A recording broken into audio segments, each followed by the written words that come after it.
What's up, everybody? Welcome back. This is the Money Down Pod. That's my guy, Sean White. I am Kayvon Izami. Thank you so much for tuning in to the Money Down Pod. Football season right around the corner. We cannot wait. A lot going on. Lot to catch up on here.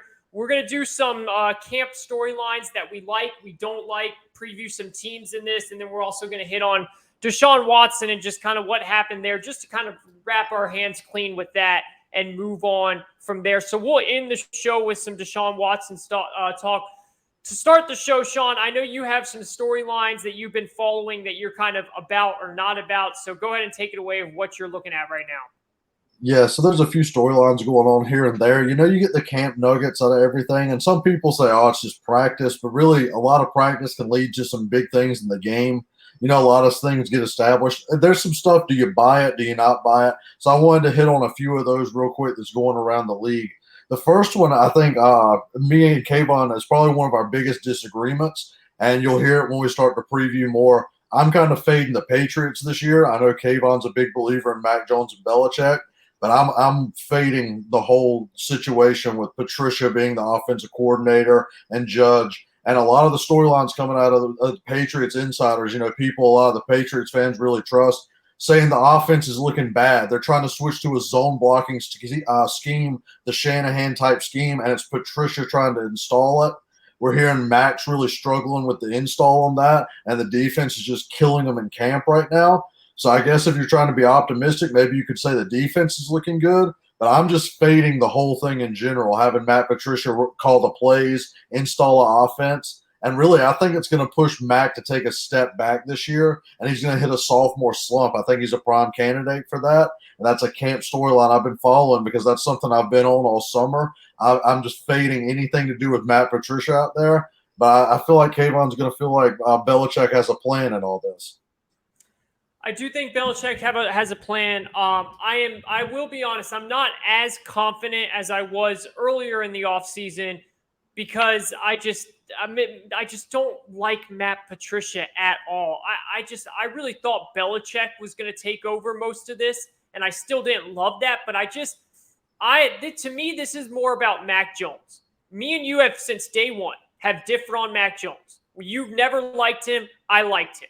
I was right first year with his rookie season. He was by far the best rookie quarterback, and it wasn't even close. It wasn't even like a competition. Now, you're in the camp of he's going to take a massive step back. I have way more faith in Mac Jones for him not to take a step back. I'm not calling them to win the division. They're not going to do that. They're not going to beat the Bills, but I do believe they're going to be better than the Dolphins, and I know they're going to be better than the Jets, and I think they'll be the second team in the AFC East. But I'm not going to sit here and lie to America and say that I can be confident with Matt Patricia calling the plays. I think it's a terrible move by Bill Belichick that he's allowing this to happen. And it makes me wonder, what the hell is he thinking? Because Bill Belichick is too smart to just allow a young quarterback to get ruined by someone like Matt Patricia. That's why I just can't buy into this really happening. So part of me still feels like Belichick has a secret that he does not want people to know about, and he's going to do something different, and he's just kind of showboating right now. Could be completely wrong, but I am going to put my cards in Belichick, and I'm going to put my cards in a quarterback that I know is good in Mac Jones, and I'm going to believe in them to take a step forward.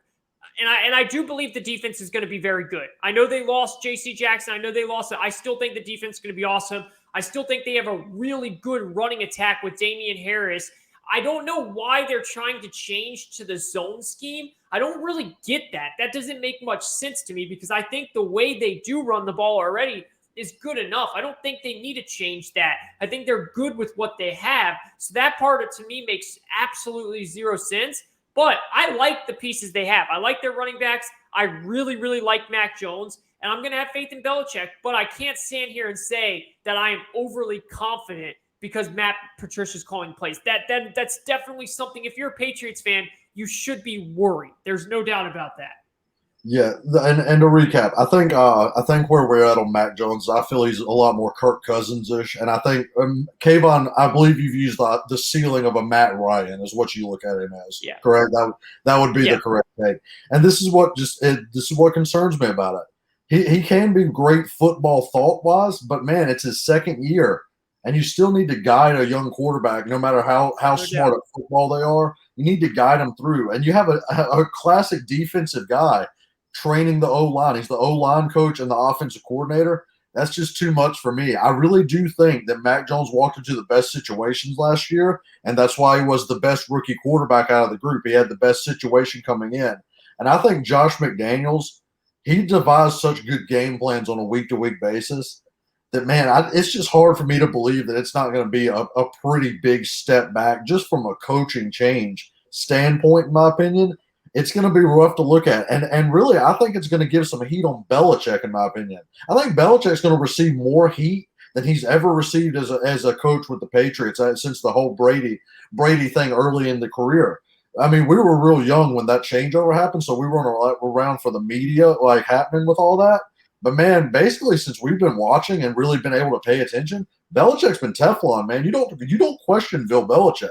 No. Now, I've got to question him on this situation. I think a lot of the media, I think the local media already is starting to. I think the national media is going to start to go, what's Bill doing? Like, is Bill kind of getting in over his head a little bit with this? Because I think this is the first time you're really going to look at a move, and I think it's going to backfire big, in my opinion.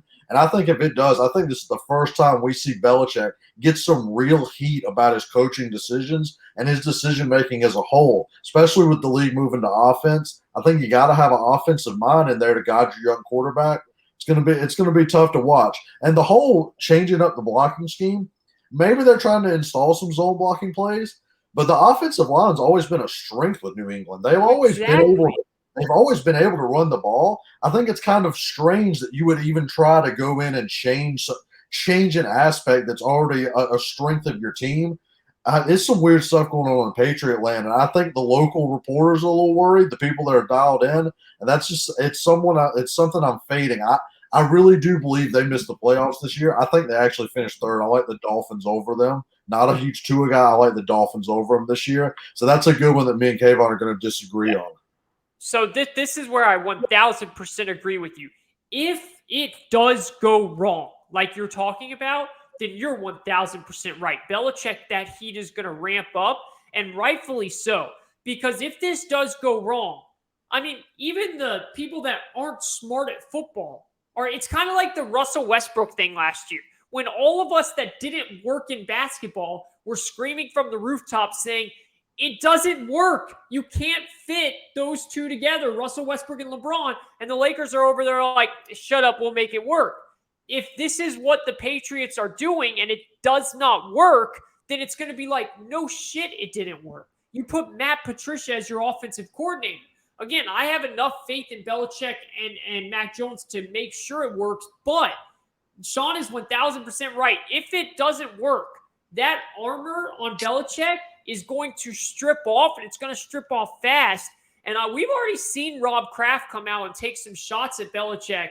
I would not be surprised if we start to see some serious heat come on Belichick if it doesn't work. It's one thing if the Patriots take a step back and they just take a step back because they don't have the talent, but they still have an offensive coordinator, all that stuff. It's another thing if you take a step back because you're too stubborn to bring in a new guy to run your offense and you want it to be your way and the way that you've been doing it or the way that you and your coaches like to do it. That right there is called ego. That's called being stubborn, and that right there should get Belichick in trouble if it goes wrong. Let's move on to another thing here that you are down on and I'm high on, and that's the 49ers and Trey Lance. Go ahead and take it over, Sean. Yeah, so I want to make this clear. The 49ers have one of the best teams on paper, talent-wise, there is. And I think, honestly, that and Shanahan's going to make it really tough for them not to be successful in the win-loss column. But I think they're going to lose some games that they could easily win because I think Trey Lance is going to struggle, man. I do. I think mechanically he's got a long way to go still.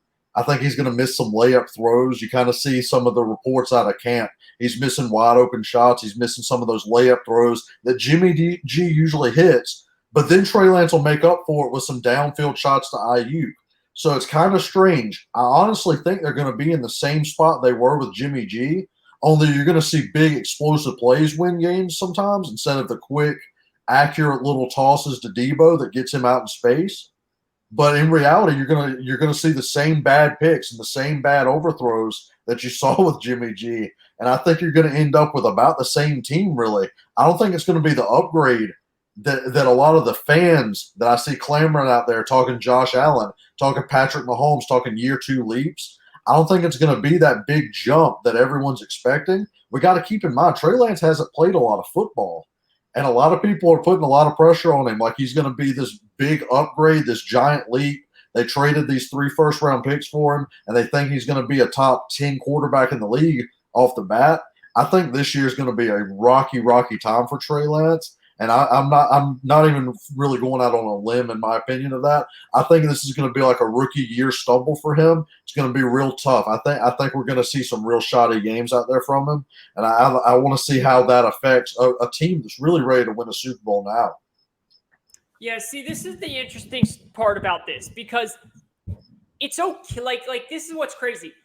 It's technically Trey Lance's rookie year since he barely played last year. So normally you would look at that and say, it's okay if he has all this stuff that you're talking about. It's like exactly what happened with Fields and Lawrence last year. You know, like Lawrence led the league in interceptions, but we're all sitting here saying this guy's going to be a stud because we still believe in him.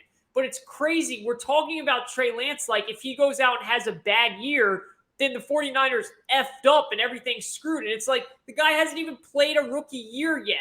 And the reason that is because they have a really good team. That's the only reason why we're talking about it. And I get it, but I just find it ridiculous how the kid is going to be a rookie. He is obviously going to have some rough patches. With that being said, I think the kid is an athletic freak. And I think that he is going to be an insane runner. I think people are not putting enough stock into what this kid's going to do with his legs. I really love what Trey Lance is going to do with his legs. I've already hammered his over on rushing yards this year. He's going to go way over. It's like 625. I think he's going to get in the 700s, 800 range of rushing yards. I love what he's going to do with his legs this year. But he's going to have issues. He's going to throw interceptions. But the one thing that I believe in, just like with the Patriots, I think Kyle Shanahan's going to get this right with the offense. And I think that they're going to do a lot. Ayuk looks awesome in training camp, supposedly. They're going to use Debo. The defense is going to be good. And I think that Trey Lance will lose them some games by being the rookie that he is, by overthrowing the ball.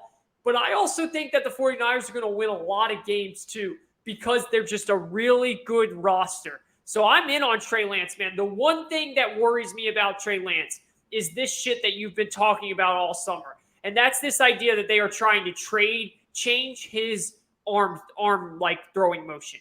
That pisses me off. If you guys haven't seen it, we did a podcast a couple shows back, and me and Sean went off about this. They are going to ruin this kid in 3 years if they continue to try and change this kid's throwing motion and keep having elbow soreness and all that crap. That's the one thing that worries me. Other than that, the reason why I'm not worried is because I expect him to play bad. I also expect him to play great, though. And I also think the team and the coach is good enough where they will be able to win 9-10 games and make the playoffs, even with him being a rookie. But yes, there's going to be some downtimes. He is a rookie, but I still like the roster too much, and I love his athletic ability too much.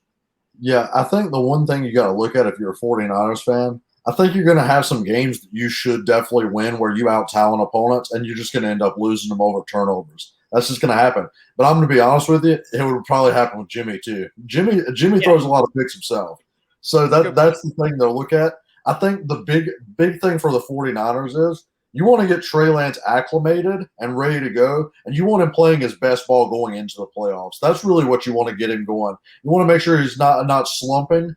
And like once teams get film on him and stuff like that, you want to make sure he's really ready to go in the playoff area and is really dialed in at that point, because then you got that chance to really break one off and win one. You know, that's when that best time is. I do think he's under a ton of pressure though, especially from Niner fans, because it's like you said, the team is so stacked.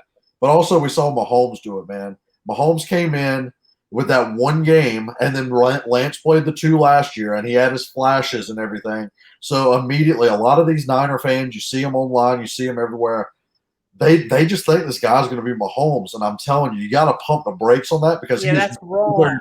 you're nowhere near Mahomes, Josh Allen level. Josh Allen, it took 3 years. Let's be real. It took Josh Allen. Josh Allen was terrible. So like I said, I want to pump the brakes on this Trey Lance hype, and I don't love the throwing motion myself. I don't, and I know you don't want to change it. I don't love it because I think it's going to cause a lot of interceptions. Just that long delay on the release. I've seen it too much with other quarterbacks, but I understand where you're coming from, where you don't want to change up too much. Let the kid go out and be an athlete because that's what he is. He's an athlete. He's an athlete playing quarterback. So I completely get what you're saying on that. I just think we're in for some ups and downs that 49ers fans are just really not prepared for. I think they really feel like this is going to be a Mahomes Super Bowl type thing. And I want to pump the brakes on that. That's some camp storylines out there. Like I said, he's been struggling. But again, Niners fans are going to go, hey, we got the best defense in the league, which might be the case, really, if you look at that defense. So that is one good thing. It is iron sharpens iron out there. He's definitely going against one of the better, at least the top 3 defense in the league right there in practice every day. That's for sure. Agreed. And listen, I know fan stands for fanatic, but yeah, the 49ers fans, you got to chill out. Like, listen, this kid is a rookie, and Mahomes, we're talking about Mahomes as someone we've never seen before. So, like, you've got to chill out with that. I love him in the long term, and I do like him this year as well, but you got to pump the brakes on that for sure. Sean, anything else you see around training camp that's catching your eye? So we've talked 2 legendary teams right there. Let me go to a third. I'm fading the Trey Lance hype, like I said, and I'm fading the Patriots. Let me get to one that you might be fading with me. What's going on in Steeler land, man? What's going on with these quarterback reps? I'm with you. Because everything I'm hearing is Trubisky's the one taking the first team. We got Mason Rudolph taking first team reps the other day over Pickett, who was drafted high. And Pickett's 23. Pickett was supposed to be the most ready to come in here. And to me, that's a worrisome feeling. To see Trubisky be like 0 of 16 and goal to go against their defense, 0 of 16, can't get in the end zone. To see Trubisky having that big of struggles to where they can barely move the ball in this defense, and then Pickett can't even rise up and get some first-team reps. Pickett can't even get to the second team, get into that. I'll tell you what, I don't know what to make of that Steelers quarterback situation, but that's a team I'm fading real quick because I don't trust them to be able to move the ball consistently whatsoever. And you can't win in the NFL anymore, winning 10-3. That just doesn't happen. It's an offensive league now. So how are you feeling about this quarterback situation? And who do you think gets the start? Do you think Trubisky lasts? And if so, how long before Pickett comes in there in relief duty? I do think Trubisky gets the start. I'm not confident in this at all. The only thing you have to love about the Steelers is Mike Tomlin. But, like, eventually – he's going to have a losing season, like eventually.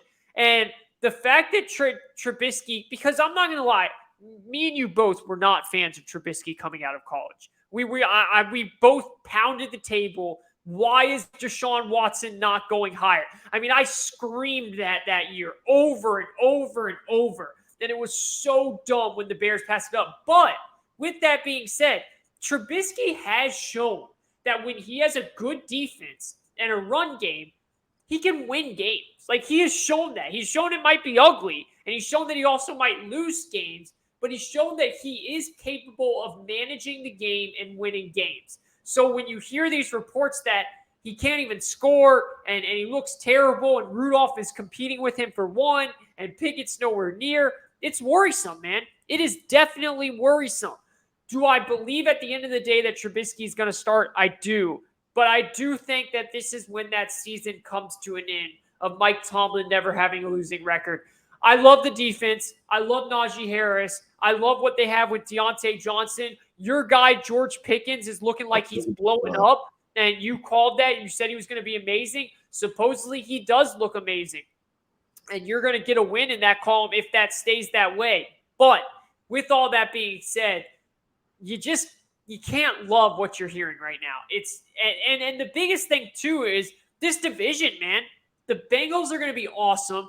The Ravens, I think, when we do our division rankings and previews, we'll talk about it. But I'll tell you right now, I have the Ravens winning the division. I love the Ravens this year. I am all about the Ravens this year. And then the Browns are going to be a fight no matter who's at quarterback. If Watson's there, they're going to be a big fight. If Watson's not there, they're still going to be a hard out. So when you put all that together, my stock is down on the Steelers right now. There's no doubt about that. Yeah, that's an agreement for me. I really, honestly, seeing Pickett not get even second-team reps, that's a little worrisome for me, man. Yeah. That's almost like a, ooh, did we mess this pickup type thing? Like when you get him in front. Because I don't think this is going to be a hot take. I really don't think any of these quarterbacks from this draft is going to succeed. We talked a lot leading up to it. It was a down year for quarterbacks. This next year, we'll get into it when we talk college and other draft stuff. This next year, it's going to be a bunch of quarterbacks. I mean, 8 to watch. But this last year, I mean, would it shock you if Malik Willis barely sniffs the field and is bad? Would it shock you if Pickett is a complete bust? And really, would it shock you, honestly, if he got out there this year, played so bad that they drafted another one the next year? No, not at all. It wouldn't shock me. Because I feel like your Falcons are in that situation a little bit. I think Ritter's going to be probably in an impossible spot, and I don't know if he's going to be able to show enough to where he's the guy. And then I don't think he's going to. You're going to be in a spot. Do you have any camp stuff about Ridder right now? I mean, if you want to bring that up, everyone loves talking about the rumors about Ridder is that Mariota looks 20 times better, and which is fair. That's what I'm saying. If you're hearing that, it's not good. Now you hear every here and there, wow, Ritter's flashing, and he has the smart IQ, and he threw this dime. But the majority of reports out there are Mariota has run away with this job. And it's because he knows Arthur Smith's scheme and all this stuff. And it's like, look, if Ritter's an older quarterback too. So it's not like Ritter's super young. He's an older quarterback. The reason why I had a little bit of faith in Ridder is because I do think his IQ and his just sound knowledge of the game brought me some hope. But when you put up the actual tangibles on the field, it's not. None of these guys, to me, are going to work out. I'm totally with you. I do think Pickett maybe in that Steelers system could end up catching on. But right now, I don't think we see hope in anyone. And we talked about that already, you know? I mean, listen, Mariota is an underrated player. He's just been injured a lot and all that stuff, but he's not good enough where he should be running away with things in camp, you know? The Falcons are destined to do nothing. And listen, the story out of training camp for the Falcons is Kyle Pitts. Kyle Pitts is looking like an animal in training camp. I am so excited for Kyle Pitts, man. I think he's going to go out there and look like a top 3 tight end in the league this year. I think he's going to look phenomenal. That's the storyline. That's what everyone's talking about in Atlanta right now because that's our one, prize joy that we can focus on right now. And that's what we're going to really look at. Other than that, there's just a lot of, maybe we should trade Deion Jones for Roquan Smith and all this nonsense that's not going to happen at all for these Falcons fans out there. But I hear you. Listen, I'm the same way. I'm a fanatic as well. I do want to talk to you about this one storyline.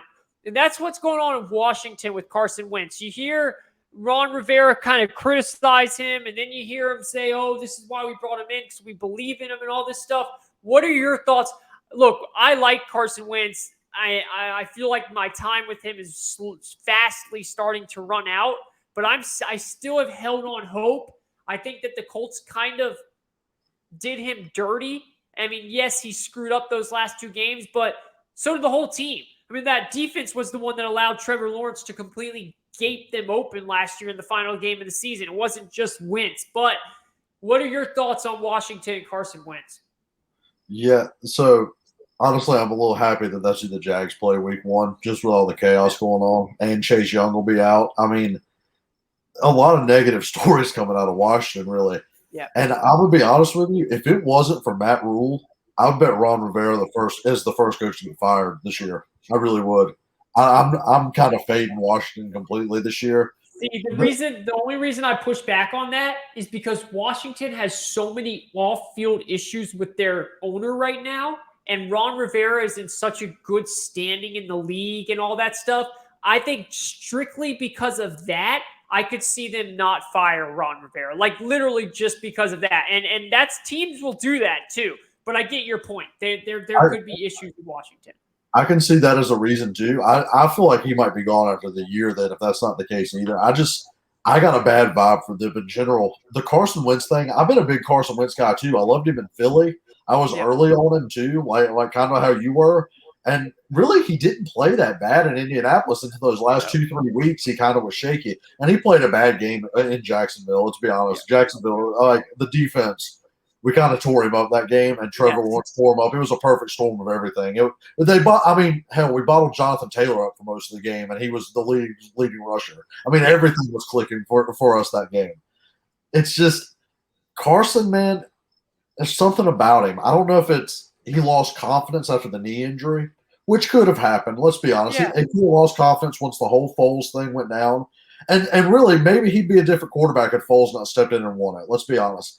I think it's a big mental thing with Carson, to be honest with you. I think that's what it is because physically he has all the tools. I just think he in his first 2 years when he was playing so well, he just let the ball go, and if he threw a pick, he was cool, man. Like, he just went to the sideline, and he came back out, and he was like, all right, I'm gonna still sling it, and still sling it into whatever tight spot. And maybe it was a little bit – maybe we underrated what Peterson did with him, with defining reads for him as much. Yeah. Maybe we underrated that part of it too. But something happened after that knee injury with a loss of confidence that he just don't want to sling it into tight locations. And then if he doesn't, he gets all this heat on him and he holds the ball too long. And then he throws the ball up for grabs. And it's like it's a counterpoint. You might as well have just slung it in there to start with. So I'm kind of fading Washington and Carson Wentz this year. That's another one. I think Hal's going to get snaps at some point, and I think Hal's not going to do well. It's not that big of a difference between the college and the NFL. All right, Sam, you didn't play all that well the last year. Okay. So, yeah, that's where I'm at on Washington. I'm kind of fading them as well, and I'm pretty happy that's the Jags' first opponent, to be honest. Not saying we're going to guarantee a win, but I do like the matchup of at least coming out there against a team that seems kind of disorganized and in shambles a little bit right now. So that's a good thing for me as a Jags fan. So if you want to move on, to Deshaun, or you have any other camp storylines you're looking at? No, let's move on to Deshaun, wrap up the show here. Listen, Deshaun Watson, we can be done with this. Everyone's sick of this story. The NFL had to appeal it. There's no way they were going to. And to be honest with you, man, I think that Sue L. Robinson was pretty much telling the NFL to appeal it. See, this is my issue with Sue Robinson. Listen, I understand she's a former judge. I get all that. But I think the way she went about making this decision was kind of egregious, man. And this is why. She made the decision for 6 games, but I read her full report. I literally sat down and read that whole thing. Sean, in that report, she used words like Deshaun Watson is a predator. She said that Deshaun Watson lied numerous times to a former judge who lies to a former judge. She said that she fully believes that Deshaun Watson is guilty. She said that this was the most egregious scenario or case that the NFL has ever seen. And then she said that he did cause sexual assault, yet it wasn't violence, which is like an oxymoron. But she said he caused sexual assault to these women. So she says all that, but then she gives them 6 games because of precedent. And this was what makes no sense to me. The whole reason why the NFL brought her in is because the precedent is fucked up. Like, excuse my language, but that's why the NFL brought her in, is because for the first time ever, the NFL raised their hand and said, we have done a terrible job with these cases where these athletes are harming women. We've dropped the ball on this crap. We've screwed up, and we've given way too light of punishments in the past. So we're going to take our hands out of it, and we're going to bring someone else in. And at that very moment, the precedent should have gone out the window, and Robinson should have been in there to set a new precedent. So that's why I don't get why she did that at all. Because all those people saying she didn't do anything, she literally told you in her reports that he did do it, but she only gave him 6 games because of the precedent the NFL set. That, to me, makes zero sense, and the NFL had to appeal this situation. Yeah, completely agree. Goodell was in a tough spot there because Yes. he set the new thing with the NFLPA where he gives away power, but then the judge Sue Robinson didn't give a punishment strong enough to Yeah. not get crazy backlash. And whether you like it or not, I know a lot of people look at the NFL like, oh, it's a bunch of dudes just watching. Yeah. The 40% of the viewers are female, man. Like it's one of the Oh, highest rated female watching sports out there.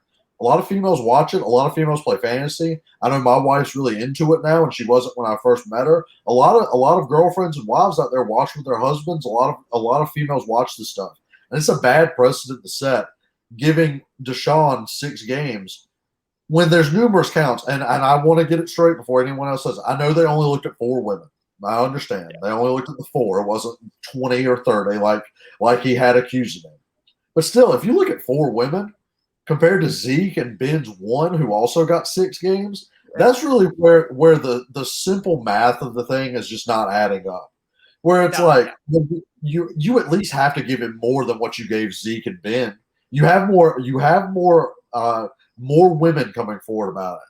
You have a great deeper point. report, a bigger investigation, and you still give him the same as an Ezekiel Elliott.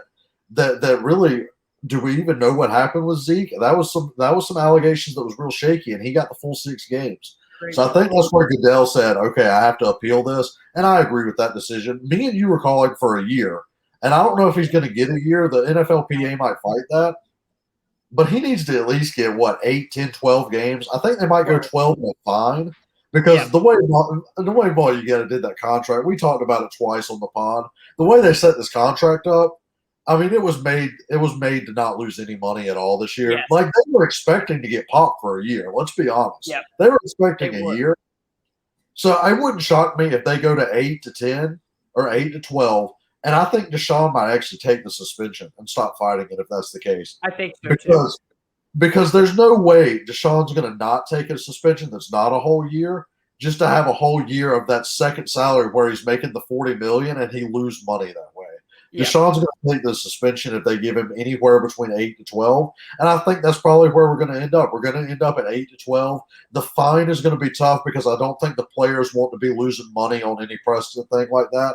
The players want their salary taken for being suspended games, but they don't want immediate guaranteed money taken from their contract. So that's going to be too tough of a battle, I feel, for the NFL to win after reading the reports. But I do think it's going to be somewhere in that 12-game range. I think Goodell wants to keep him from going back to Houston. That's been a report. And I think he's going to have a sharper punishment. I would have liked it to be a year. I know that was a big debate on our channel. We had a bunch of commenters going back and forth. I still think a year would have been right. There's too much information. But whether you believe that happened or not, let's be honest, Deshaun Watson's a fucking weirdo, dude. Like there's no ifs, ands, or buts. Dude's kind of a weirdo. And really, that's a shame to say for a guy that I thought was at the highest level of character in the league. I thought he was one of the highest character level guys there was. And man, the dude's just kind of off the rails, man. He just he's kind of got some weirdo tendencies, let's be honest. So I think they got to go to 8 to 12. Goodell had every right to appeal that. And if you don't agree with that, and I'm sorry, that's just a little bit biased on your part. If you look at that Zeke thing with 6 games, and then you look at the whole report with Deshaun, there's no way they should get the same amount of suspension. Not a doubt. Goodell, the Players Association, did everything they could to get this out of power, and the result just ended up being crazy. And like the precedent should have been broken, and it wasn't. So completely agree with you on that. And I think we can probably put this to bed until his official suspension comes out.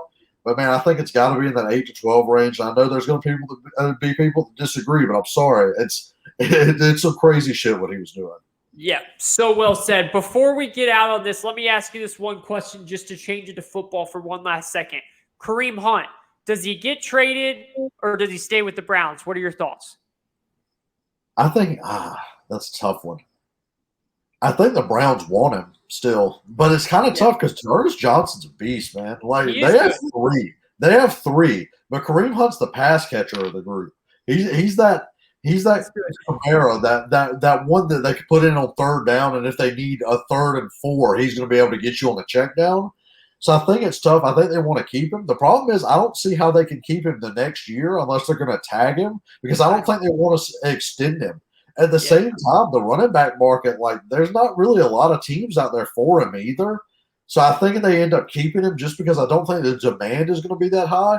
I think what we're really going to be able to see is let's watch these 3 preseason games. If we see some safety valve running back, I'm talking maybe a Chargers with Eckler. I'm talking maybe a Denver if one of their backs go down. Even I don't even want to put that on there, so let me knock on wood. But if the Jags lost one of their running backs, I could see Kareem Hunt being an interesting option to go somewhere with a younger quarterback or a quarterback that likes to check the ball to running backs. If some of their running backs get injured, if I don't see that happening, I think he ends up staying on the Browns. The Browns play hardball and just keep him there because they're finding him for not participating in drills, which is the first time that's happened on a hold-in. So the Browns are playing hardball with this for sure. They are. I agree 1,000%. One little fun scenario for all you out there that likes these, possibly a Kareem Hunt to San Francisco and a Jimmy G to Cleveland if Deshaun Watson gets a full year. If he doesn't get a full year, I don't see any chance they're bringing in Jimmy G. But if he does get a full year, I do think that could be a scenario. Not likely, but it could be. But overall, I agree with you. I do think he ends up staying on the Browns unless someone gets hurt or something like that happens. So we'll see how it goes from here. This is the Money Down Pod. That's my guy, Sean White. I'm Kayvon Izami. Thank you so much for tuning in. Been really crazy the last couple weeks. Sean's moving. I've been doing some new shifts with my job. So we're getting back up and going. We will have a ton more episodes coming out before football starts. Don't you worry. Betting advice, previews for divisions, our picks, player props, more fantasy. Everything will be coming out before week 1 officially starts. So stay tuned for that. And thank you for hanging on and listening to the Money Down Pod. We'll talk to you soon.